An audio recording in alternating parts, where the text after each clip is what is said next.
Hi, once again, everybody. Thank you for jumping on the latest edition of Gun on One. It is brought to you by the Inside the Birds Network and sponsored by Game Time. I'm Derrick Gunn, and this is a special one for me because I've known this man for so long, ever since he was a rookie in the league, and now he is a prosperous businessman. We're going to get into that later, but we got a lot of football to talk. His nickname was the Axeman. You know him as Jeremiah Trotter. What's up, my brother? What's up, D Gun? How you doing, man? Good to see you, man. Now, I know you're down as we sit here and speak. You're down in the Dominican Republic, and we're going to talk about that a little bit later on.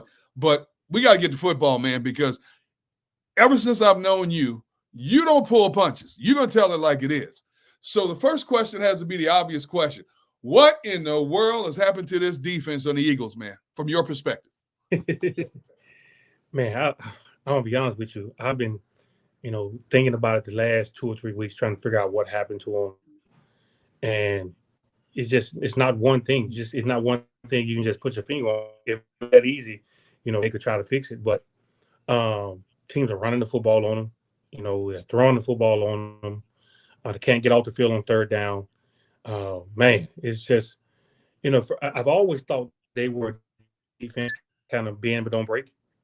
And one of the best things that they did in the past was get after the quarterback. Mm-hmm. Especially third long. If you ever got, I always felt like if touching third long, it was going to be a problem, But now it doesn't seem like we're able to get to the quarterback like we used to, And I think a lot of that has to do with the offense not being productive, because if your offense is moving the ball on people, they're getting long drives and scoring. That makes it easier for the defense to kind of pin the ears back. But when the offense can't get points, they can't run the football. Now offenses can stay within their game plan, and they're not forced to pass the ball, which I think the Eagles, their strength is rushing the passer. And, the games that they've lost, they've been in a situation where the offense just really couldn't get anything going. And then the turnovers kill you, man. Turnovers kill you. I mean, not just it'll kill your whole football team, not just the offense when it kills drives, it carries over to the defense, And the turnover has been ridiculous, man. Whether it's just throwing interceptions or guys catching the balls and then getting the ball punched out. Wow, it's been rough since that 10-1. It seemed like years ago, right? When we were 10-1. Yeah, exactly. Hey, so from your vantage point, what are you seeing in terms of the differences between a Sean Desai called defense and a Matt Patricia called defense? I don't see any difference. I don't think that made a difference, to be honest with you. Teams are still scoring. I mean, you tell me, you the numbers still pretty much the same, right? Yeah. They still can't get out. I mean, they still can't get off the field. And I don't think that was the issue. I don't think that was the issue. You got to try to make a change as a head coach when you see things are not going the way you think that should go. It's your job to try to make a change, and I get it. But based on what I've seen the last couple of weeks, it looked like the same defense to me. So that's not the problem. I think it's going to come down to also guys making plays. It's a player-driven league, and it's going to always be a player-driven league. You got to make plays, man. And the coach coach is never going to be able to have a perfect call, but you're going to need guys to make plays, and guys just not making it, I know that, cornerbacks are slays out, and the cornerbacks are struggling. You got two rookies out there getting a lot of snaps, and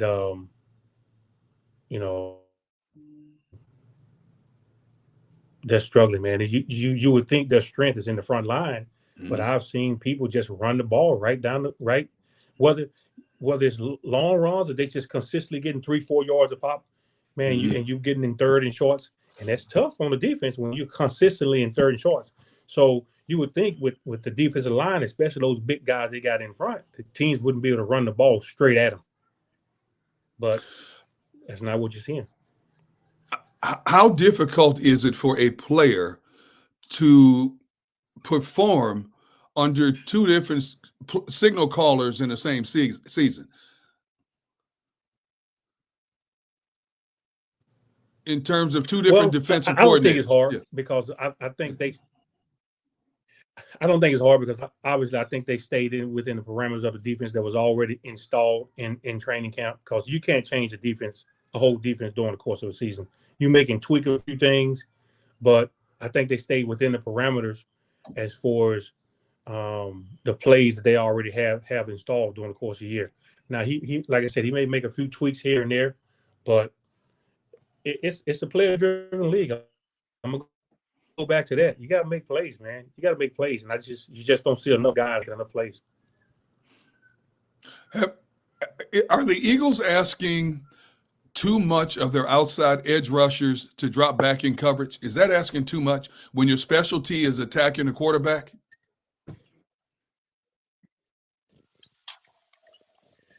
Because that's not what they do. They are pass rushers. That's what they specialize in. Now I get it. Sometimes you want to drop back every now and then.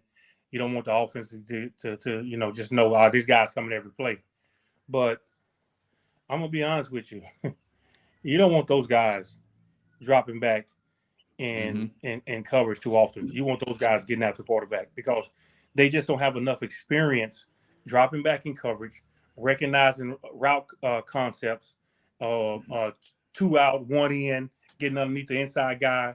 They just and then playing in space. People automatically think just because a person is athletic or they're fast that they can play in space, and that's not the truth. You have to be aware. It takes years to learn to be able to drop back in coverage and recognize route concepts without actually turning around looking at where the receivers are. You got to be as a linebacker. You got to be able to feel routes.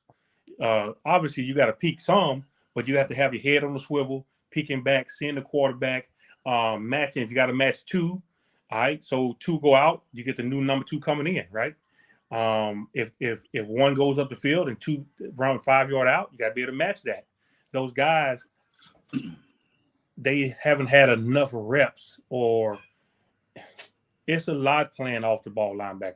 I know sometimes teams are the NFL is trying to devalue the position, but they devalue the position until they really need those guys to make plays. Hey, and looking back, do you think it was a panic move by the Eagles to go to Matt Patricia? And do you also think that was a catalyst for the downfall of this defense? I'm gonna be honest with you, Gunn. I don't know. I don't have all the answers, man. If I did, someone would call me and get my opinion, but they haven't. So I don't have all the answers. But here's what I do know. Head coach's job is to try to win games, and his job is to try to win games, whatever means possible. If that's benching players, cutting their reps, trying different guys, or switching the coach. You got to do what you try to do. Your job is to win games, and ultimately it falls back on the head coach. So he has to make those tough decisions. And he tried it for a couple of weeks. Defense still doing the same thing. So I'll let you know it wasn't the coach. So why do you think the front 4 aren't generating pressure like they were before? I think it's an accumulation of things, right? Teams with the if you remember last year, we had one of the top offenses in the National Football League. I mean, running the ball, Jalen was passing the ball. That offense pretty much could not be stopped. So when you have an offense that was effective as it was last year, now the other team, the opponent's offense, is forced to have to score more points, which they're forced to score more points, and they have to score them quickly. And in order to do that, you got to pass the football, and that's what we specialize in. Passing the football. I mean, a pass rushing the quarterback. But if you can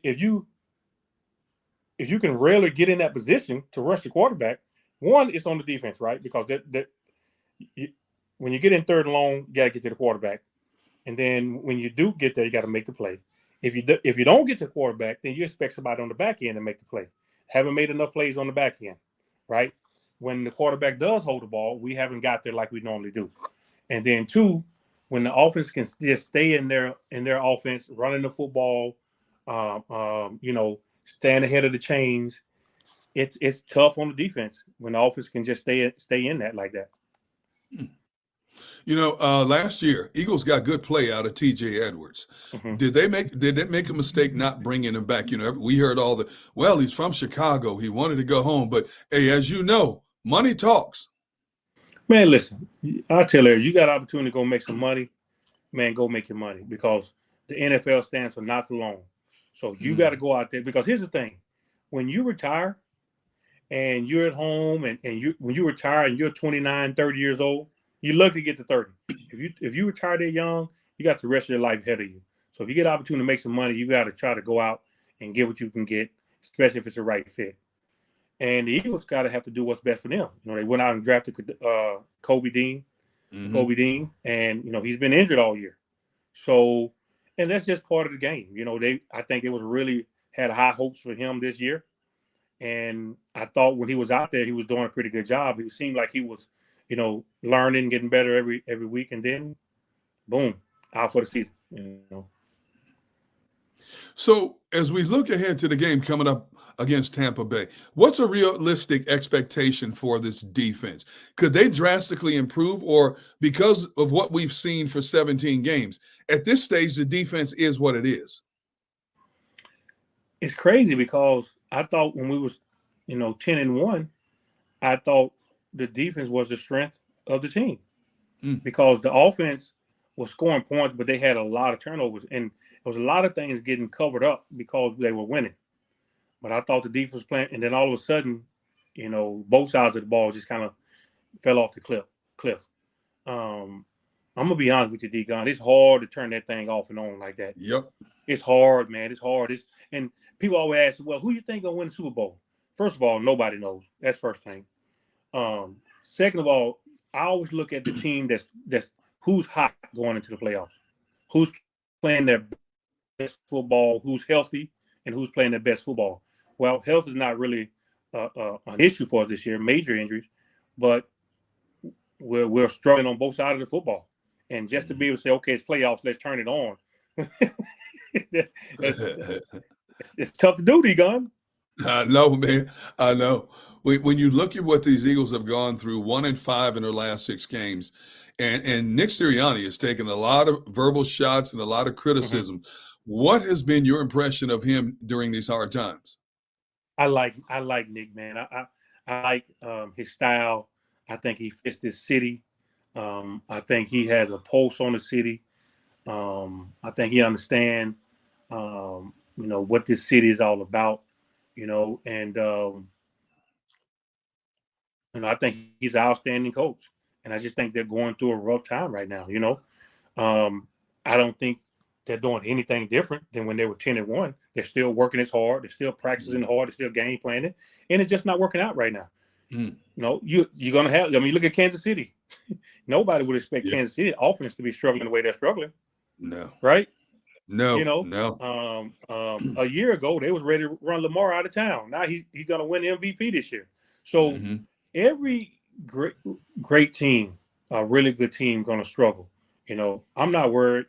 I still think we're good enough right now to go in and if we don't turn the football over, we'll be tapped. Our defense has been for the most part bend but don't break. Now, last few weeks they've been giving up scores, but if they can hold teams to 3 points and we don't turn the ball over on the offense, then I think we definitely be Tampa. Now, how we'll go after that, we'll see. All right. So as a former great Eagles linebacker, how difficult has it been for you to sit there and watch how this defense has been called? Well, I'm not really a fan. I see you smiling. No, well, I'm not really a fan of the 3-4, but especially when you're dropping guys in coverage that are not accustomed to dropping in coverage. Because if I'm a quarterback and I see one of our ends dropping coverage, I'm automatically going to that side. No matter what route that we got, route combination we have over there, I'm automatically going to that side. I'm going to look him off, throw the ball behind him, all those type of things, because they just don't get enough reps at that, And a lot of these guys, okay, put it this way. Everybody say the off-the-ball linebackers we have right now are struggling, right? and they rep it all the time. Yeah. They're consistently dropping back in coverage. So imagine the guys that don't drop in coverage as much. And plus you really want them guys pass rushing, man. That's their strength. You want to put guys in a position to win. And dropping Hassan Reddick back in coverage is not putting him or the defense in position to win. Mm-hmm.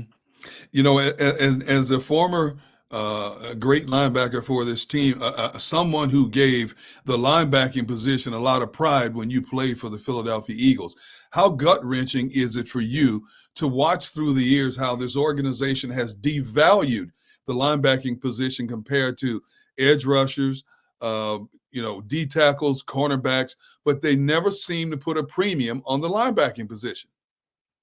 Well, I will say this, man. Everybody's premium is edge rushers. You got quarterbacks first. That's first and foremost. You got to have a quarterback.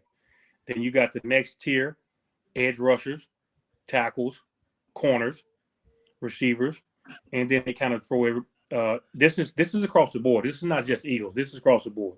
Everybody wants edge rushers. You got to have edge rushers. That's just where the game is going because it's a passing league.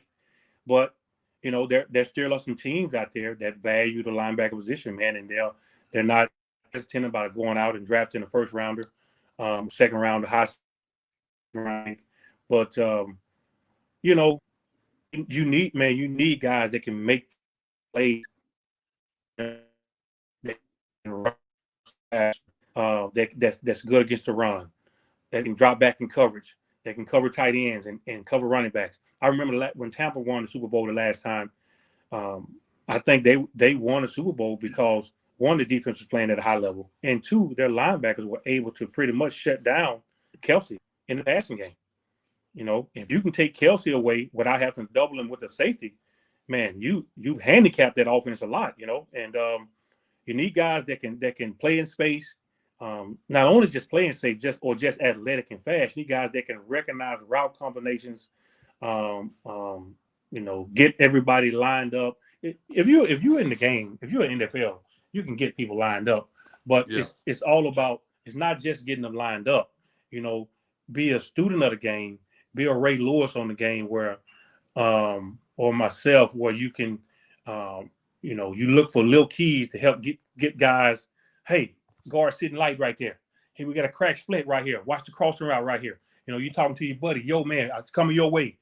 That's what, like a quarterback, his job is to, not just relay the play to the offense. He got to get them lined up. He got to make checks. He see a linebacker coming or showing he gonna blitz, or a cornerback.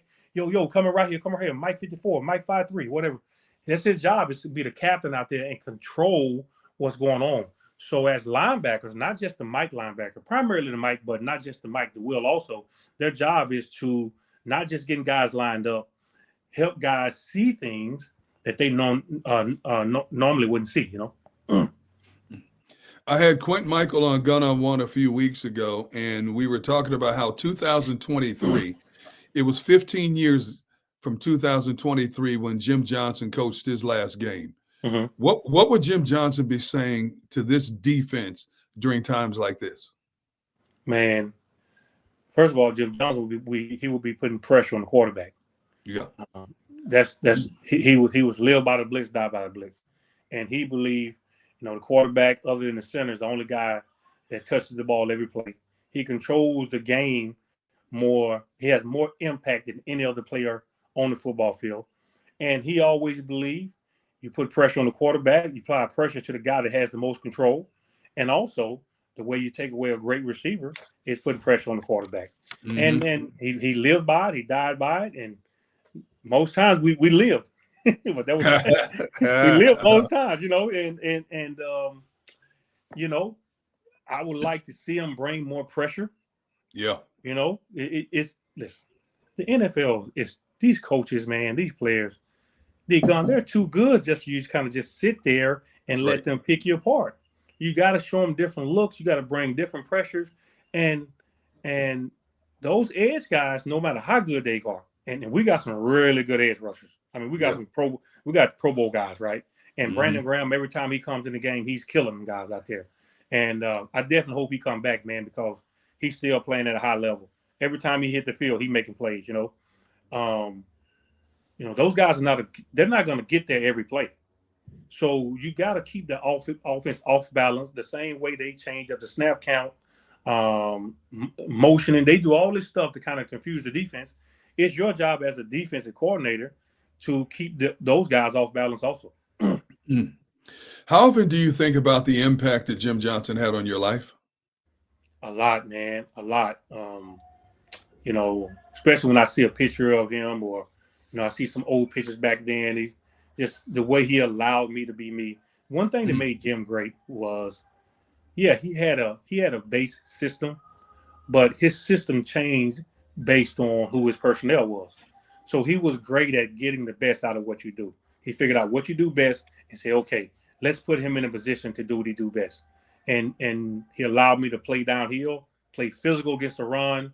And then, as I got older and I was able to read offenses better and dissect the play, before the snap and during the snap, then I was able to do some different things, But early on, he said, man, listen, I want you just playing downhill physical. I don't want you out there thinking too much. Just play downhill and physical. You keep playing, we'll get you going in the right direction. And that allowed me to excel. I'm talking with one of my all-time favorite Eagles in all the years I've covered the Philadelphia Eagles. One of my all-time favorites, the Axeman, Jeremiah Trotter, on this edition of Gun on One. We're going to step aside for just a moment. We'll be right back right after this. All right, losing really sucks. You know what else sucks? Finding good tickets online. That's why you need Game Time, the fast, easy way to buy tickets for sporting events, concerts, and theater shows near you. Game Time takes the guesswork out of buying tickets. So right now in the Game Time app, you're 2 taps away from tickets to the Birds, Flyers, Sixers, and more. The best part is Game Time offers event cancellation protection, even job loss protection. Game Time is the only ticketing app that gives you complete peace of mind with your purchase. Their all-in prices show you the total up front, and you can see the view from your seat. You know exactly what to expect at checkout. Now, Game Time is obsessed with helping you save money. Their Zones deal lets you pick the section while Game Time picks the seats for the best savings. So with the Game Time guarantee, if you find tickets in the same section and row for less, Game Time credits you 110% of the difference. Download the Game Time app, create an account, and use code BIRDS for $20 off your first purchase. Terms apply. Again, create an account and use the redeem code BIRDS for $20 off your first purchase. Download Game Time today. Last minute tickets, lowest price, guaranteed. Hey, it's Jeff Mosher. I love the fall because football's back, but it's also my busiest season between work, kids going back to school, youth sports and activities. There's just not enough time, especially to make a good home-cooked meal. That's why I love HelloFresh. HelloFresh delivers farm-fresh food with pre-proportioned ingredients and seasonal recipes. 3, 2, 1. Hey, it's Jeff Mosher. I love the fall because football's back, but it's also my busiest season between work, kids going back to school, youth sports and activities. There's just not enough time, especially to make a good home-cooked meal. That's why I love HelloFresh. They deliver farm-fresh food with pre-proportioned ingredients and seasonal recipes right to my doorstep. No more wasting time at the grocery store because America's #1 meal kit helps make home cooking easy, efficient, and affordable. We don't waste time researching new recipes and planning meals. With HelloFresh, the shopping's already done. The perfect amount of ingredients arrive with step-by-step recipe cards. How efficient is that? Plus, HelloFresh saves you time and money. HelloFresh is 25% less expensive than takeout, so you'll get a home-cooked meal without digging deep into your wallet. Don't forget about taste and selection. HelloFresh makes food for meat lovers, seafood lovers, vegetarians, and those who love variety. My personal favorites are the spicy Creole stew and pecan-crusted trout, 2 dinners my whole family enjoyed, and we actually had time to sit down together and eat at the table. Go to HelloFresh.com/50Eagles and use the code 50Eagles for 50% off plus free shipping. That's HelloFresh.com/50Eagles. Use that code 50Eagles for 50% off plus free shipping. Act now for America's #1 meal kit. All right, we are back. And of course, we were talking about the Eagles and breaking down the Birds and what's more wrong than right with this team right now. But I want to move on and talk about the doting father. A father who has raised a young man who's about to make an impact in the NFL. Look at him smile when I just mentioned it. He has that Cheshire cat grin on his face when I just mentioned it. And so I'm going to bring up your son. Just finished his career at Clemson. 202 tackles, 29.5 tackles for a loss, 13 sacks, 13 pass breakups, 3 forced fumbles, 4 interceptions, 2 returned for touchdowns in 1,413 snaps over 39 career games from 2021 to 23. What was it like watching him carve his own path in college? Man, it was fun. The process, the journey has been fun. And especially when you watch him and you look at him. I dropped him off at the airport about a week ago to go out to LA to train. And I just thought about all the memories when he was little, 5 years old, out there running around, hitting people, and all the days he sacrificed when he could have been out, with his friends or playing video games, and just the sacrifices he and his brother has made over the years, paying off, man. So just proud of him, extremely proud of him. Just the young man he has become and grown into. He loves the game, and he's getting ready to be able to do something that very few people are able to do. And you're not guaranteed to be able to get the talent that your parents have, that your father has. You're not guaranteed. And I thank God for that. I thank God that he passed on my genes, the good genes, the good ones. To my boys, and then he allowed me to learn what I learned over the years, so I can instill that back into them. How anxious did you get watching him play? Ooh, man, I just sit in the stands. I'm just constantly praying the whole time up to game time. I try to stay away. I would tailgate. I would stay away from the stadium right up until game time, just to keep my mind off of it. And obviously way more nervous than when I played. When I was played, it was more anxious than anything. Just ready to get out there and hit somebody. Now, I got no control.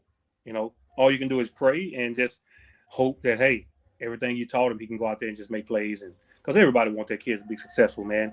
No matter if it's on the football field or you're going into a corporate 500 company for an interview. You want your children to be successful. And this is a little bit more special for me because I played the game at the highest level. And now seeing your kids or your son get the opportunity to do the same thing is gratifying. What's your most memorable proud papa moment? Man, it's a bunch of them, man. I would say his freshman year, he did an interview with the team, and they asked him what's one of his favorite, proudest moments, and he said being able to walk out with my dad on the football field when he got inducted into the Eagles Hall of Fame. Man, that meant so much to me because it meant a lot for them to be standing there beside me, And I would say the next one is when he dropped the axe chop his sophomore year. Yeah. It was against Syracuse. I remember like it was yesterday. Him dropping the Axeman, and I didn't even know he could even do the axe. You know what I'm saying? Yeah. And then he just kept it going, and I said, "Hey, you got to keep it going now, man." And fortunately, he was able to make a lot of big plays and drop the axe. A couple of times every week, and man, it still gives me chills to this day. He didn't took the axe chop and took it to a whole nother level. Derrick Gunn.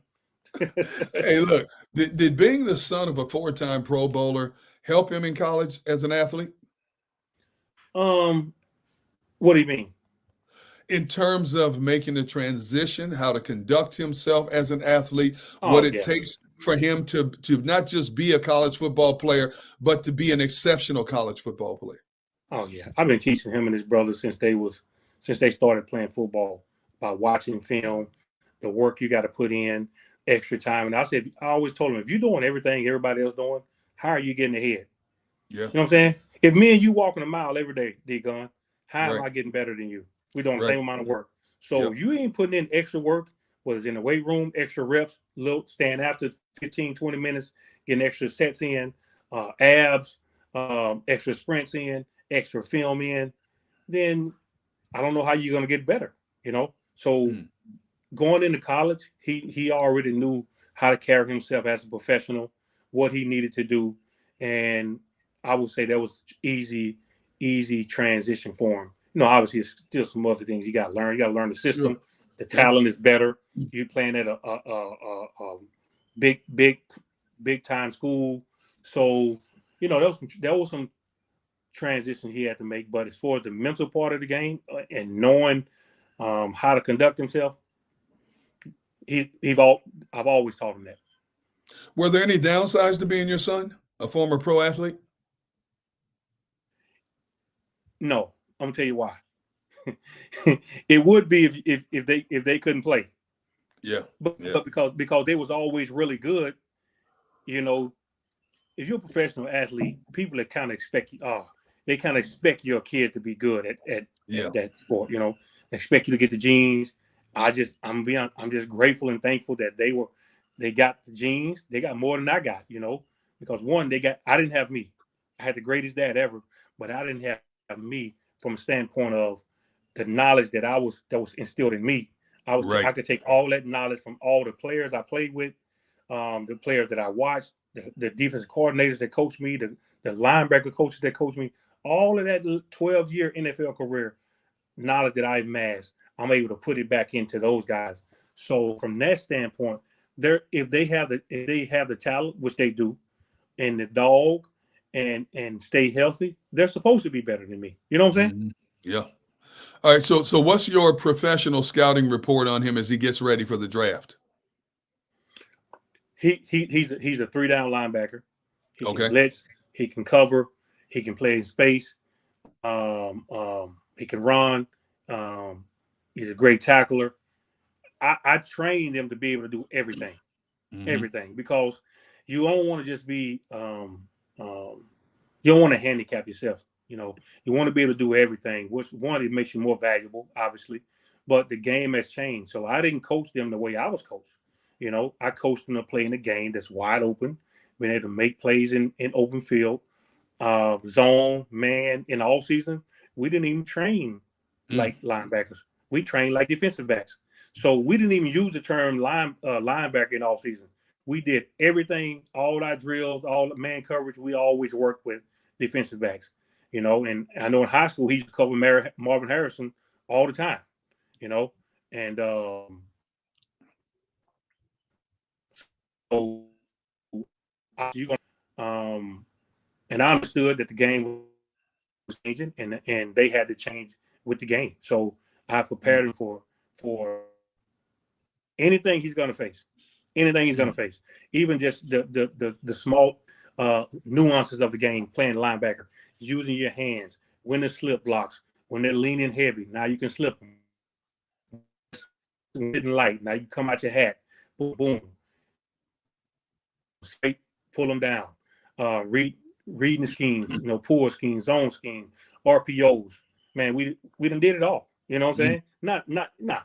Still got to get better. Still a lot of things you can get better at. But, he won't face anything at the next level that I haven't prepared him for. So what are you hearing? What's the word on the street on him? In terms of where he might go in the draft.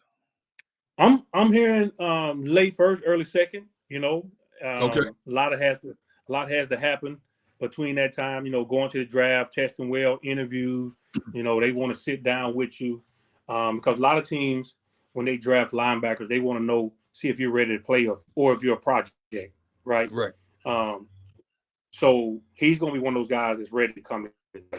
Once he learned the defense, he'll be ready to play. It's not like a project where you got to teach him a lot of stuff to get him ready to play. Maybe over a whole year or 2 years, he's ready. He'll be ready to play. So what's your advice to him in terms of getting him ready for the pre-draft process? Man, well, he's out in California now. I didn't want to train him.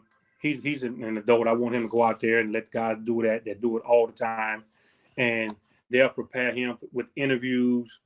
Obviously running the 40, all the drills that they do, and a lot of these drills he's been doing his whole life.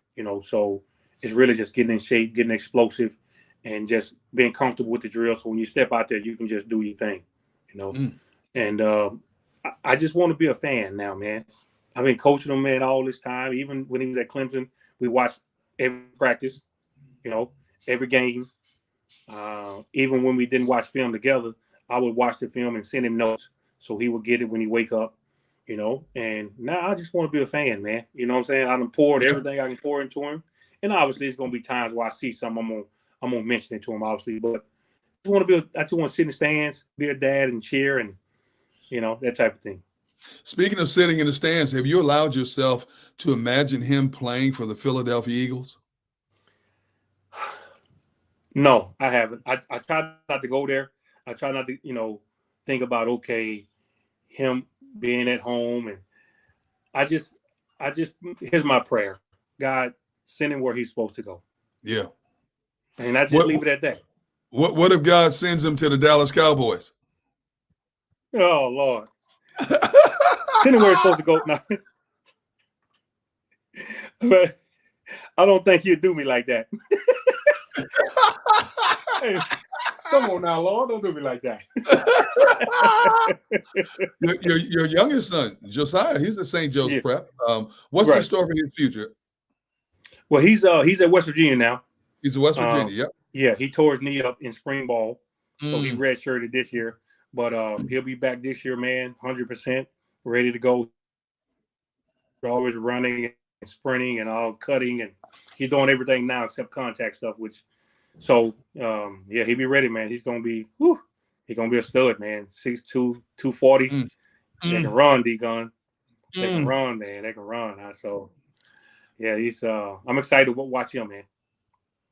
You have had so many proud papa moments, but you've also gone through some hard times over the past year in terms of losing your wife, Tammy. And, it was almost a year ago. And first of all, how have you been holding up during that time?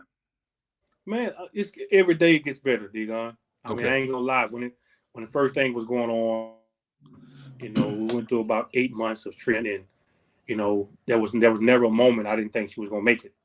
Right. And I always had faith that she was gonna make it, and she was gonna get through it. And then all of a sudden, things took a turn for the worse. And we got the news, and it was there's nothing you can do to prepare for that, to get that news. Right. My thing was just trying to let the kids know and get home as quick as possible, because everything happened so fast when we got the news. I think once we got the news, I think she lasted another 5 days. And so I was very thankful that God kept her around long enough for everybody to get in town to see her, family and friends and loved ones. And it was tough, man. I ain't gonna lie, man. It was tough. It was days I was like, what I'm gonna do. But I got a great support group, and friends were just sleeping at the house every day, man, and cooking in for me and just hanging out, laughing, cracking jokes. They kept your mind occupied for a lot of the time. But I still have my moments. And it's you can't prepare for something like that, man. You know what I'm saying? You just gotta you gotta trust God. It's easy to say you got faith and you trust God when things are going smooth, but when your faith is tested, when something like happens, and I say, God, it's times I said, God, I trust you, and I didn't know if I believed it. But I kept saying it. I just kept saying it until I started to believe it, and God started every day. I got a little better, a little better, and I'm still over. Still, I hurt for my kids, man. I lost my dad at a young age, right after I got drafted. So I understand what they're going through, and so I can just try to be there for them, man. That's all I can do. It ain't too much words you can say to your kids. But, I remember one time my son called me. He was at school, and we got some bad news that he had spread it to her back. And he asked me, he said, Dad, is mom going to be okay? And he gone. I ain't have an answer for him. You know what I'm saying? Yeah. I ain't have an answer. That was the scariest part, because you don't want to lie to your kids. Right. I didn't have an answer, and I didn't know. That was one of the first times I didn't know if she was going to be okay. And I just said, son, we're just going to keep praying. We're going to trust God. And that's all you can do. I can't imagine riding an emotional roller coaster like that. On one hand, you're so happy for your son's success, and at the Right. same time, you're mourning the loss of a wife. I Mm-hmm. I can't even begin to imagine what that emotional roller coaster must have been like for you. Yeah, it's. I mean, I'm gonna be honest with you. That's one of the things that kind of helped me get through that process is seeing my boys play, seeing them excel. Yeah. Josiah wasn't playing at the time, but seeing Jeremiah excel on the field, it just makes you so proud, man. And you need moments like that to help you get through those tough times to kind of take your mind off those things here and there. Mm. No, who did you lean on the most? You talk about a lot of friends stepped in to help you through. Who did you lean on the most during that time?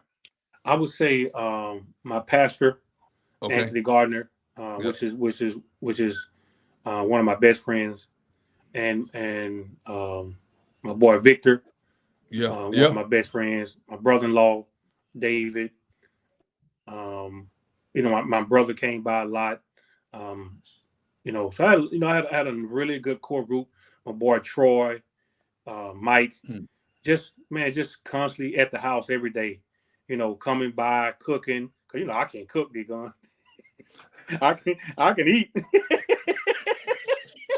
Can you boil water? That's all I Man, want I to can know. boil water, but that ain't gonna, Yeah. you know.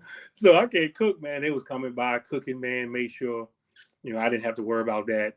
And they got me to the point to where I can kind of, you know, float on my own a little bit. Yeah. Yeah. So and just people reaching out, whether through text messages, um, man, Mm. it just really shows when you go through a major tragedy like that, it exposes people. And Hmm.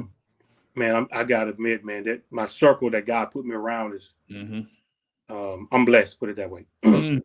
As Tammy's conditioning was worsening, did she have a definitive message for you? um, you know what? We never talk because as an athlete, you're trained. Boom, you like a robot. Right. This is the Right. problem. Let's attack the problem. Boom, boom, boom. On Mondays, day off. Tuesdays, day off, watching film. Wednesday, Thursday, Friday, you preparing for the next team. Hmm. Saturday, clean up day, walk through. Sunday, Saturday you travel. Sunday you play ball, and you keep going through that. So you lose a game, boom, put it behind you, go to the next. So once I was presented with the problem, I went straight into game mode. This is what we need to do. Boom, boom, boom, and we never even entertained her not making Mm. it. Not one. It didn't hit us until he said, "You need to call your kids," Mm. and that was 5 days before she passed. Mm. Man. Yep. That's when it hit me. And Yeah. just being there every day with her, I try to man, I was, you don't realize how much your wife helps you until you try to do her job. That's right. That's right. Taking care of home, cooking, cleaning, all that stuff, and then taking care of her. And I just thank God I was there to be able to do all those things, and Mm. so she wouldn't have to worry about, because as women, men, we worry about our cars if it's That's clean. right. Women, they worry about their home, how the home Yeah. is, and so I made sure I kept things up so she wouldn't have to worry about those things. She could just worry about trying to get healthy, you know. So, I couldn't cook, but I tried to do what I can do. I can order some food though. Hey, big on. I can. Hey, I'm a beast at heating food up, man. I'm telling you. you know. Your former teammate and a good friend of both of ours, Hugh Douglas, recently lost his son Yeah, in man. a car Yeah. accident. Did you guys have you guys had a chance to talk about your experiences and what do you guys talk about? I reached out to him. At the time, I called him a few times. He wasn't answering the phone for obvious reasons. I get it. You Yeah. don't. Yep. No matter you don't ain't nothing you can say. You know what I'm saying? So I sent him a message, told him I was praying for him, and I don't think we have talked on the phone. We have texted each Okay. other.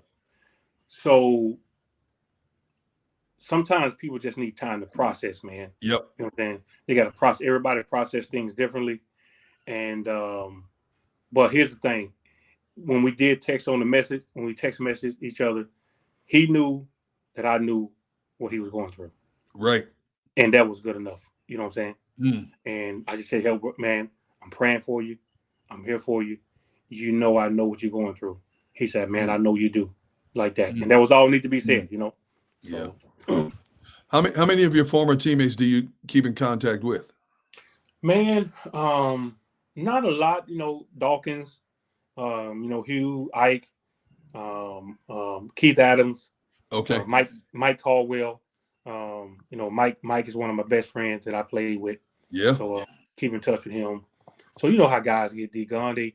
You finish playing ball, you move away, you got your own lives, and you know. So, but when we get back together, like we get together at Dogs tournament, you see us out there, man. I saw it was like you never left.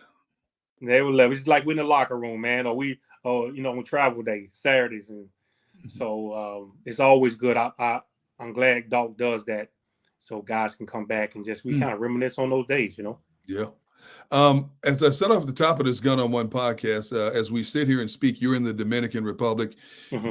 You've been going down there since the mid 2000s. Mm-hmm. You have found a niche down there. You build condos down Mm-hmm. there, and you have talked about it extensively on a number of platforms. You know, TV, radio, podcast about what you're doing down there. Mm-hmm. What keeps you there at this stage? I mean, you said you started going there in 2006. Here it is, 2024. What keeps you going there in terms of, and maybe not in terms of broadening out to other countries and stuff like that? Well, there's a huge deficit in the country. There's like a 2 million home deficit in the country. And, you know, long as there's a deficit and people are making money to be able to buy condos, the government does a great job with government assistance programs, first-time home buyers to help people buy homes. And, you know, as long as there's deficit and people are buying, I'm going to keep putting them up. You know, I really enjoy what I do. I've been fortunate enough to be able to find a second career that I love just as much as I love football, you know. And, you know, I can be in a meeting all day, man, and just it doesn't feel like it. You know what I'm saying? Yeah. So, and I've always wanted to have my own business. I always wanted to I've always been business savvy. You know, and I'm gonna be honest. Even in college, I think I always wanted to have my own construction business. You know, I didn't know what, you know, which way real estate. I didn't know. You know, I just kind of had an idea of what I wanted, and you know, it worked out that God had me do it here. So, very fortunate to have a great team, great staff, and you know, it's great, man. What's the economy like in the Dominican Republic? Are you building like low income condos? Are there a lot of wealthy people there? Is it a mixture of the two? How would you perceive it? Well, when I first started building, we were building, you know, middle class homes, right? Okay. And which did great, but with the government, with their government assistance, I do low income homes, right? Which is the same as middle class, they're just smaller. Yeah. The quality is the same. Everything's the same. It's just on smaller. They're a little bit smaller. So, you know, because like I said, the government is doing such a great job of with the subsidies and stuff like that. Man, you have to take advantage, and it's like a game, right? You know, you go into a game and you plan for one thing, and they give you something else. You gotta adjust, right? So we made an adjustment. We constantly doing market analysis on what, you know, the people want. When we first started building, we did 3 bedrooms, 2 bedrooms, and we just saw that nobody really was buying 2 bedrooms. So guess what? Guess what we did? We stopped making them. You know, we sold what the people wanted, which is 3 bedrooms. And to come and think about it, if I was buying one, I would want a 3 bedroom also. Yeah. How's the weather there? Outstanding. I was hoping you wouldn't say that. See, now I'm jealous. It's outstanding, man. It's rainy and miserable there. You had to say that, man. Yeah. Well, that's good. Hey, man, look, it's so good talking to you, man. I've been trying to track you down for weeks, and I know you're a busy man, but I can't thank you for giving me some time here on Gun on One, man. Always appreciate it. Had a blast, man. You know you're my guy. I appreciate you, Trot. All right, that's going to do it for this edition of Gun on One. For the Axeman, Jeremiah Trotter, I'm Derrick Gunn. Gun on One, as I've told you many, many times, it is powered by the Inside the Birds Network and sponsored by Game Time. So until next time, so long, everybody.